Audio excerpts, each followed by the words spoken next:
ఈ రాహుకాలాన్ని బాగా పాటిస్తున్నటువంటి ప్రాంతాలు తమిళనాడు ప్రాంతం. ఆ ప్రాంతంలో సౌరమానంగా ఉండేటువంటి కాలంలో ఏవైతే రాహుకాలము యమగండాన్ని తీసుకొని ముహూర్తాల విషయాల్లో దాన్ని వాడుకలోకి తీసుకొని వచ్చారు.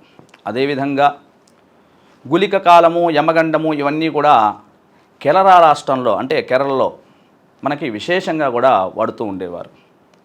ఆ విధంగా వాడుతున్నటువంటి రాహుకాలాన్ని ఈ తమిళనాడు ప్రాంత వాసులందరూ కూడా దగ్గరగా సూళ్ళూరుపేట, తడ, నెల్లూరు ప్రాంత వాసులకు కూడా ఈ రాహుకాలాన్ని చక్కగా కూడా తీసుకొని వచ్చేశారు.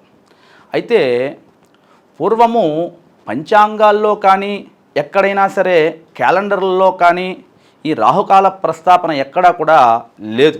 మాకు తెలిసి 1985 నుండి ఈ రాహుకాల ప్రస్తాపన ఈ క్యాలెండర్లోకి తీసుకురావడం వలన ఎక్స్పెషల్లీ కూడా ఈ రాహుకాలం అనేటువంటిని ఒక తేదీ వేసి కింద వారం వేసి వారం కింద ఒక బాక్సులో దీన్ని చూపించడం మొదలుపెట్టారు.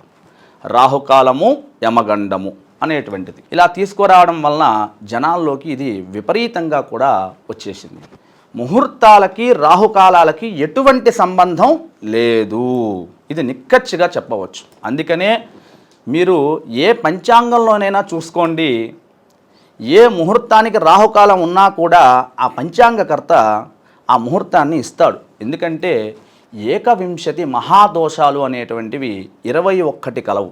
ఆ 21లో రాహుకాలం లేదు, యమగండము లేదు. కాబట్టి మనం చూసుకోవలసింది వర్జ్యము, దుర్ముహూర్తము అనేటువంటి 2 ప్రధానమైనటువంటి కాలాలని మనం అనుసరించాలి. ఈ వర్జ్యము అనంటే విసర్జించవలసినటువంటి కాలము, దుర్ముహూర్తము ఇది కూడా విసర్జించవలసినటువంటి కాలమే. అయితే ఎక్కువగా కూడా ఈ రాహుకాల ప్రస్తాపన తీసుకొని వచ్చి కనీసం ఎలా అయిపోయిందయ్యా అంటే ఒక ఇంటికి నేను పోతే రాహుకాలం ఉందని నాతో కూడా మాట్లాడలేదు.